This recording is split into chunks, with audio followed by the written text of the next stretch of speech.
In our previous video, we explored insulin resistance, what it is, what causes it, how it's diagnosed, and what can happen if it's left untreated. Now here's the good news. Insulin resistance can be improved and often even reversed without medication and without doing everything at once. The most important step, deciding to take action, and maybe that moment is now. Welcome to Less Stress Zone, Holistic Health. Don't forget to like this video, leave a comment if you find it helpful, and subscribe to our channel for more science-based health content. In this video, we'll share 5 science-based lifestyle strategies that can help your body become more insulin-sensitive again. They're realistic and effective, and even small improvements can lead to meaningful results over time. 1. Get your weight under control. Scientists have identified something that can truly reverse insulin resistance, and it's not a drug. In a 2023 study published in Obesity, researchers found that losing just 10% of your body weight, for example, 8 kilograms for someone weighing 80 kilograms, significantly improved insulin sensitivity, even without changing physical activity. Those who lost 10% of their weight had lower insulin levels and better metabolic markers, including triglycerides and HDL cholesterol. 2. Eat smart. What, when, and how often? When it comes to insulin resistance, diet really matters, but not in the way many people think. This isn't about extreme restrictions or trendy eliminations. It's about keeping your blood sugar and insulin levels stable day after day. Here's what really matters. Choose foods that won't cause big sugar spikes. Eat at regular intervals. Avoid snacking between meals.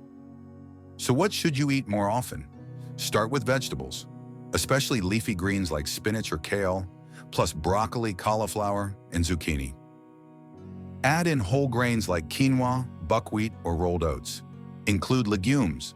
Lentils, chickpeas, and beans are great choices. Choose lean protein sources like eggs, fish, poultry, or tofu. And don't forget healthy fats. Olive oil, nuts, seeds, and avocado all support blood sugar balance. And now, what's better to avoid or at least cut back on? Simple sugars like candy, sweetened drinks, jam, and sugary cereals such as cornflakes, refined white flour, that means white bread, pastries, and regular pasta. Ultra-processed foods, things like frozen ready meals, fast food or so-called fit snack bars, and finally trans fats found in margarine, fried snacks, and chips. Timing matters too. Eat every 3 to 4 hours and avoid snacking. This gives your insulin levels time to drop between meals. Try to finish eating 2 to 3 hours before bedtime. Include protein, healthy fats, and fiber in every meal to keep your blood sugar stable. In a 2025 meta-analysis published in Frontiers in Nutrition, researchers looked at 6 clinical trials. They found that people following a low glycemic index diet had significantly lower insulin resistance compared to those on a high glycemic index diet. Many other clinical trials have also shown that low glycemic index diets can improve insulin sensitivity, reduce post-meal insulin spikes, and lower the response of GIP, glucose-dependent insulinotropic polypeptide, a hormone involved in blood sugar regulation.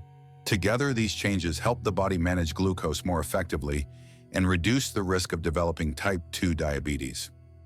Let's get back to our key steps for reversing insulin resistance. 3. Physical activity. Regular movement can do wonders for your metabolism.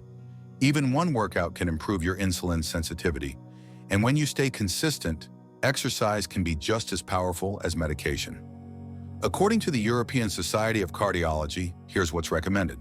For adults between 18 and 64, aim for 150 to 300 minutes of moderate activity each week.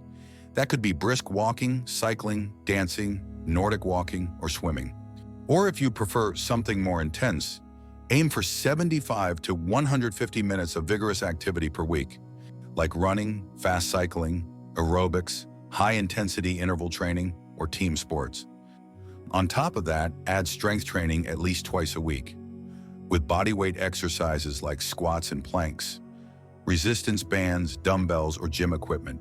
If you're over 65, shoot for 150 minutes of moderate activity, plus some balance and strength work to stay mobile and safe.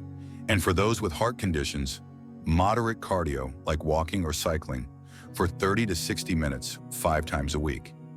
Add in light resistance training twice a week, but avoid heavy lifting or holding your breath during exertion. Before we move on, one quick reminder. Avoid sitting for too long. Just standing up, stretching, or walking for a minute every half hour can help lower blood sugar after meals and support your overall metabolic health. So back to our strategy. Here comes the next step. 4. Prioritize your sleep, at least 7 to 8 hours a night. Lack of sleep increases cortisol and insulin levels, making your cells more resistant to insulin. In 2023, researchers from Columbia University conducted a study on women who slept 90 minutes less than usual for 6 weeks. The result? Even without weight gain, their insulin sensitivity worsened significantly. This shows that even without changes in weight, chronic sleep deprivation alone can lead to insulin resistance. Good sleep isn't a luxury, it's essential for both prevention and recovery. And here's one last, but definitely not least, piece of the puzzle. 5. Manage your stress. This isn't about one bad day, it's chronic, ongoing stress that does the most damage to your metabolic and hormonal health. When stress becomes a constant, your body produces more cortisol. That can lead to higher blood sugar, increased belly fat, disrupted insulin function, and eventually insulin resistance. Chronic stress also affects your sleep, gut health, and appetite. But there's something you should know. You can change that. Studies show that there are effective ways to lower cortisol levels and support your metabolic health, even in the face of ongoing stress. And if you need help getting started, we've already created a full video on how to manage stress. It's packed with practical tips and techniques you can start using right away. You'll find the link in the description. In most cases, insulin resistance can be managed through lifestyle, but don't ignore test results or warning signs. If you've been diagnosed with insulin resistance or your blood work shows signs of metabolic imbalance, talk to your doctor. Sometimes medication like metformin is prescribed to improve insulin sensitivity, but in many cases, losing weight, eating well, and staying active are enough to restore balance naturally. It may also help to use natural supplements. For example, white mulberry leaf extract, known as Morus alba, contains a compound called 1-deoxynigeromycin. It helps block an intestinal enzyme called alpha-glucosidase, which normally breaks down complex carbohydrates into simple sugars. This slows digestion and prevents post-meal blood sugar spikes, known as postprandial hyperglycemia. But always consult your doctor or dietitian before adding supplements. Now you know 5 proven strategies to stop or even reverse insulin resistance. You don't need to be perfect, you just need to start, one small step at a time. Your health is in your hands. If this video helped you, give it a thumbs up and share it with someone who might need it. And don't forget to subscribe so you won't miss what's coming next. Thanks for watching and see you next time.